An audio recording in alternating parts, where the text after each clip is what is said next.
Hi everyone, and welcome to the course Who Takes Care of the Alzheimer's Caregivers. My name is Raluca Nădejde and I'm very happy to be here with you and to share my experience about this very important topic. But first, allow me to introduce myself. I am a 42 years old lawyer specialized in life sciences, and for almost 10 years I acted as a caregiver together with my father for my mother, who was diagnosed with Alzheimer's and unfortunately passed away 2 years ago. During this very challenging journey as a caregiver, I learned many things and did many mistakes, and I really wish that I had more information about what it means to be an Alzheimer's caretaker, and more specifically about the very heavy toll that acting in this capacity would take on my mental and physical health, and the same goes for my father. I have imagined this course as a very friendly conversation.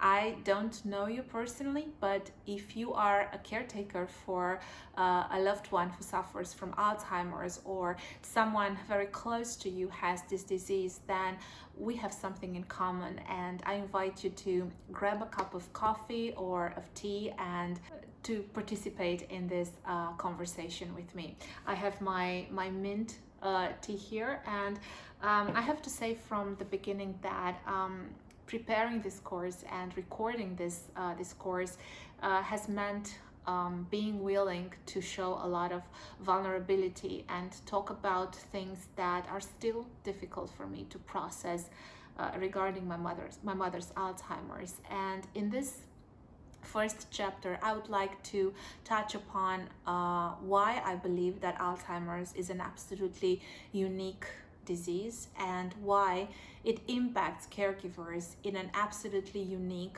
and devastating way. I would also like to talk about what happens when we first learn about the diagnosis, about denial. I would like to talk about how important it is to take the time to accept and understand the diagnosis and to make the transition from life before Alzheimer's and life after Alzheimer's, and also to talk about the next steps that a caretaker should be considering soon after the diagnosis. What I would like to mention is that my mother's Alzheimer's diagnosis came upon me and my father as a tsunami that left us paralyzed with fear, disbelief, despair, and hopelessness. My mother had been her entire life a very sharp person intellectually, and she was a professor of literature. She managed a poetry club in her spare time. She was frequently giving lectures. She was also giving speeches. She was an amazing public speaker, and just a couple of years before the diagnosis, she picked up English as a second foreign language. So we couldn't really comprehend how this neurodegenerative disease, which implicates the memory and the brain, could happen to someone so intellectually sharp and so intellectually active. At the time, we didn't know many things about the disease, and the first thing that we did was to go into denial and to search alternative explanations for what was happening to her, to find other reasons for the fact that she would have speaking impairments, which is absolutely unusual for her. As I said, she was extremely good at speaking in public and had an extremely rich vocabulary. And I remember that even before she showed any symptoms, I noticed that something was off. It was more of a gut feeling. I couldn't really put it into words. The changes were very subtle and were of an emotional nature. She seemed a little more absent-minded than she would be. She seemed to get upset for reasons that wouldn't normally make her upset. She seemed to be enjoying less her favorite activities like gardening, and sometimes she would cry for no reason, and this was again quite unusual. But at the time I thought that it was because her retirement was getting near, and it would be very difficult for her to separate herself from her career and from her students. But I had this gut feeling that it was more than it, and I didn't know it could be Alzheimer's. As her symptoms started to become more apparent, for example, spatial disorientation, subtle at the beginning, but again unusual for her, or not finding the right words, again unusual for her, we realized that we had to see a doctor. And when the doctor gave us the Alzheimer's diagnosis, as I was mentioning earlier, we were in shock. We simply couldn't believe it, and we went into denial. I believe that this was the first mistake that me and my father did, and it really cost us from two perspectives. First of all, when we could no longer ignore the quite obvious symptoms and we realized it was for sure Alzheimer's, this came back to hit us with a boomerang effect, and it was even more painful. And secondly, from another perspective, we could have used that time when we were in denial and trying to find alternative explanations, to read about the disease, to put together a plan, to have a strategy, and to know more about integrative protocols and treatments to reverse cognitive decline. So the first thing that I would like to encourage anyone who is acting in this capacity is to avoid going into denial. If you notice that something is off with a loved one, with a family member, that their emotional state is different, that they start to be disoriented, and they no longer find their words, or they forget things, do not assume that it's because they are aging or they have some other issues. See a doctor. It's so vital to make the Alzheimer's diagnosis, for a doctor to make the Alzheimer's diagnosis as early as possible. Not because the Alzheimer's drugs are so effective, unfortunately they are not, but because the sooner you learn about Alzheimer's, the better it is, because you can put together an integrative protocol, a plan, a comprehensive plan, which is aimed at identifying the causes of neurodegeneration and addressing those causes. And this can be done with the help of a functional medicine doctor. I truly believe that Alzheimer's is an absolutely unique disease. I vividly remember in 2019, when my mother was already in the advanced stages of Alzheimer's, that we visited one of the largest Alzheimer's homes in Italy, near Milan. I wanted to see with my own eyes how patients were being treated in a home, and what I experienced that day will stay with me forever. As we moved from patient to patient, some of them were happy that we were interacting with them, but most of them were too sedated to be aware of anything around them. I had this distinct feeling that Alzheimer's is an absolutely unique disease. It robs people of their past, of their present, of their future. It leaves them captive in these frail and contortioned bodies, unable to get dressed, unable to walk by themselves, but above all, they become prisoners in a reality that no longer makes any sense to them and that frightens them beyond despair. And today, after all the research into Alzheimer's, I am convinced that it is a unique disease for three main reasons. The first one is that Alzheimer's is now officially the third leading cause of death for which there is no effective pharmacological treatment, after heart disease and cancer.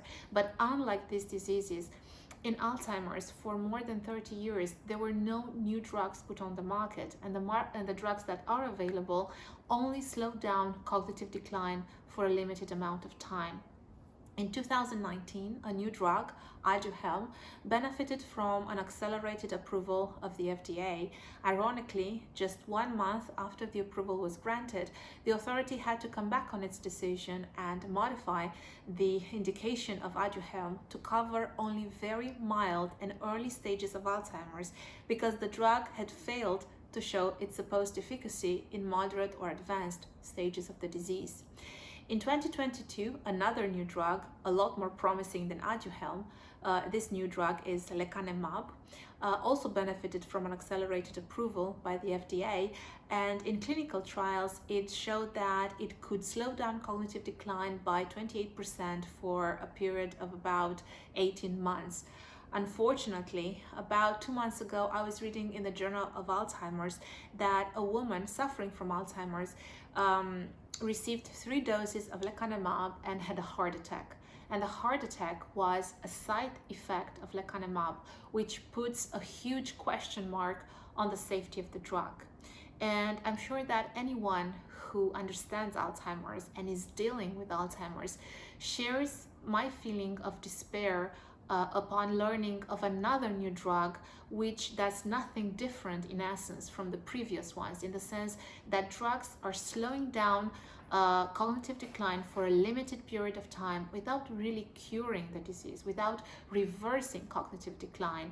And the doctors that were able to achieve this, so a cure of Alzheimer's, are quite rare and are functional medicine doctors, like Dr. Dale Bredesen. He is specialized in Alzheimer's. He is the author of the RECODE protocol, and his approach is based upon identifying the root causes of the disease and addressing those root causes. And this is a different discussion in itself, and a very complex one. The second reason I believe Alzheimer's is unique is that it's the only disease that depletes patients of humanity on all levels. It robs them of their past, of their present, of their future. It robs them of their intellectual abilities, of their physical abilities, and of their emotional abilities. They can no longer have emotional relationships with their loved ones. They can no longer recognize their family members and interact with them.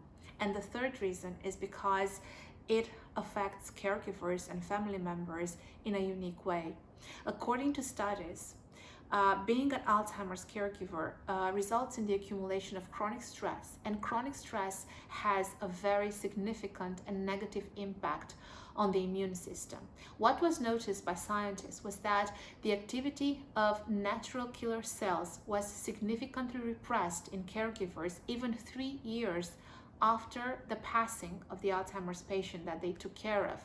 Moreover, caregivers were less responsive to immunization against the flu, and they took 7 days longer in average to heal their wounds.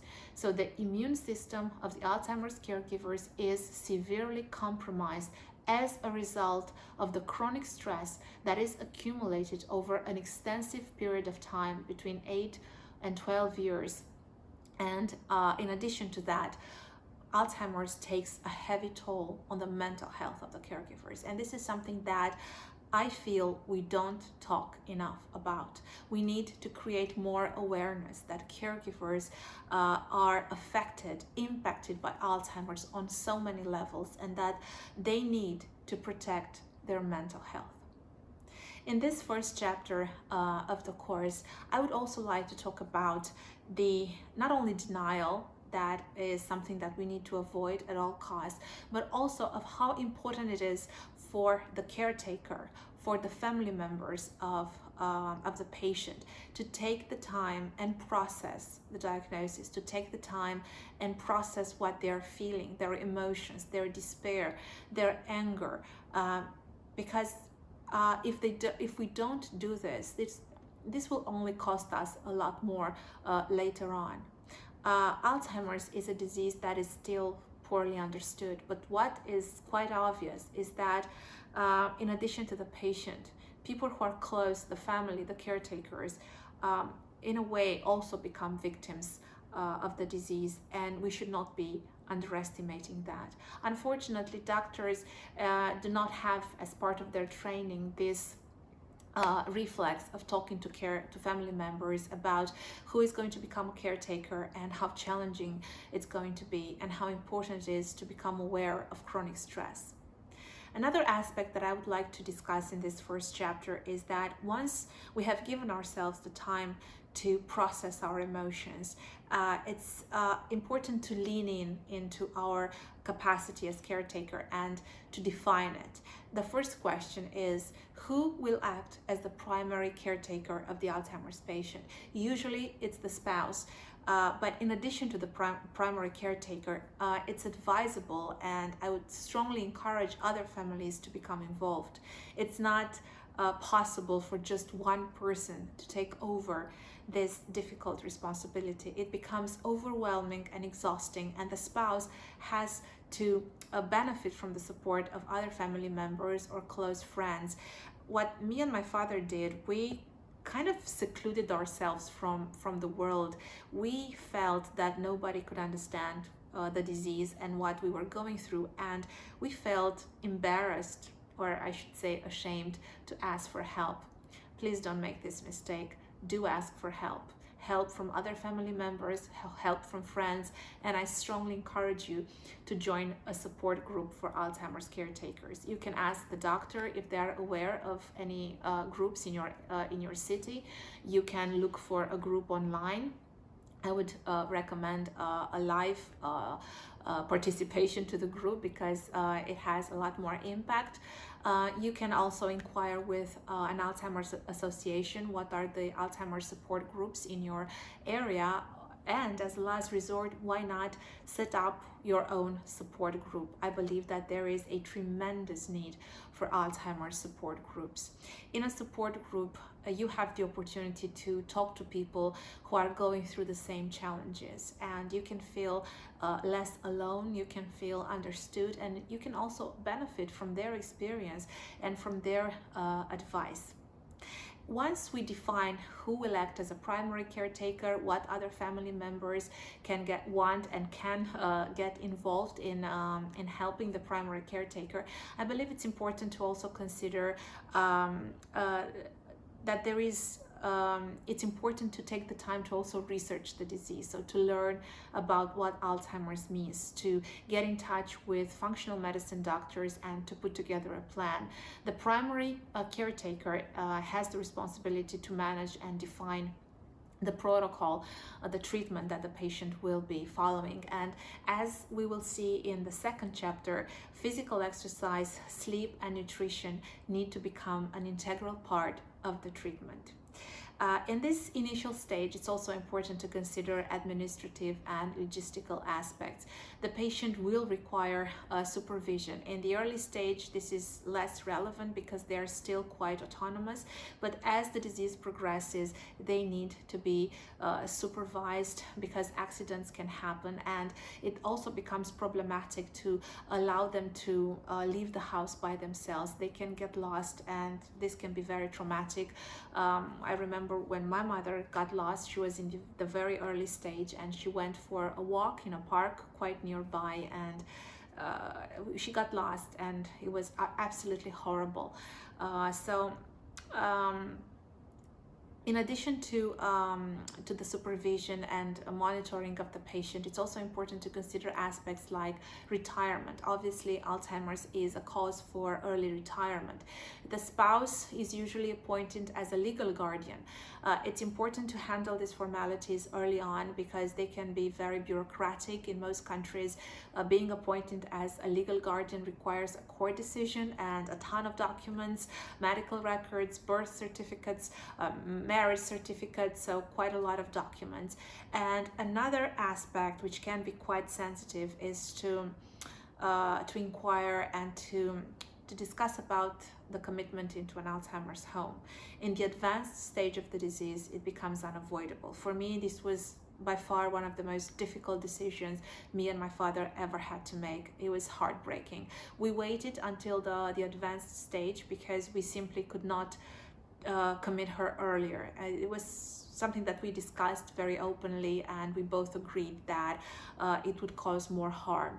I believe that committing the patient in the early stage has certain disadvantages, and I'd like to mention them. There are three major disadvantages. The first one is that the patient is likely to lose autonomy, because in a home, the staff, the nurses, will be doing many things instead of the patient, will be taking over basic tasks like washing the patient, getting them dressed, feeding them. They will put them in wheelchairs, and this robs them of the opportunity to continue to practice some basic functions. They will very soon forget how to use a fork and a knife if a nurse is feeding them. They will very soon forget how to walk if they are not allowed to walk by themselves. This requires some time. And in nursing homes, the staff is always on the run. They have to be efficient. They're handling lots of patients.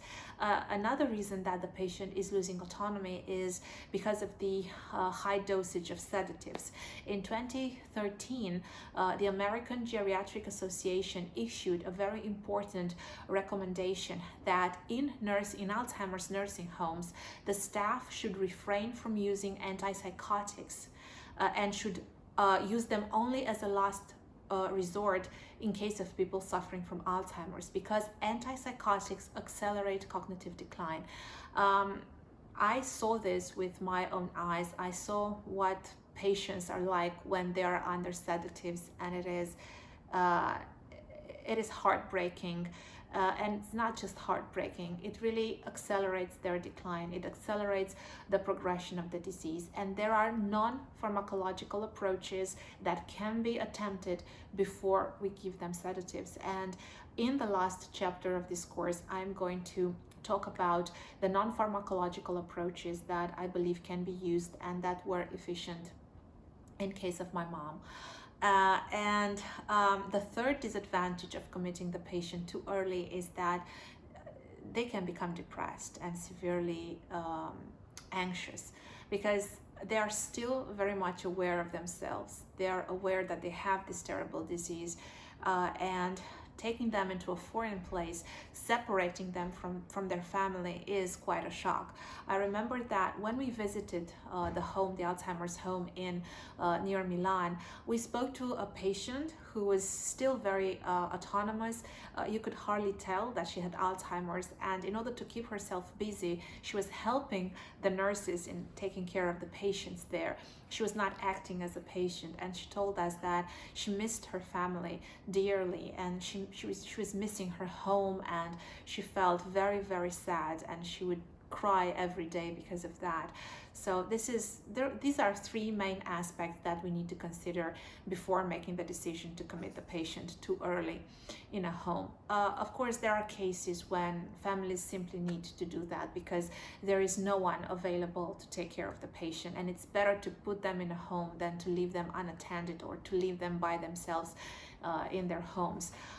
They can provoke accidents. They can get lost when they go outside. It would be really harmful for them to be alone in the house. In essence, I think these are the aspects that I wanted to mention in this first chapter. And I think I actually forgot to say something. I forgot to, express a word of encouragement for all of you out there who are acting as Alzheimer's caretakers. I have a lot of admiration for you. I know what you're going through. I know how difficult and challenging it is.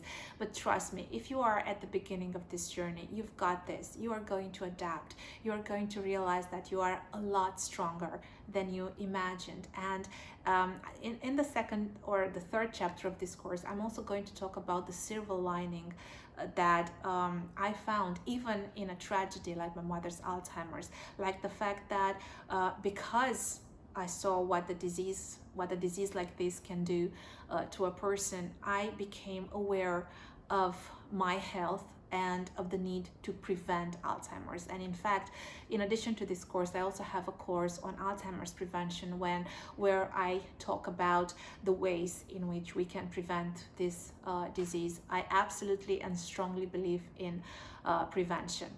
I'll see you in the next chapter.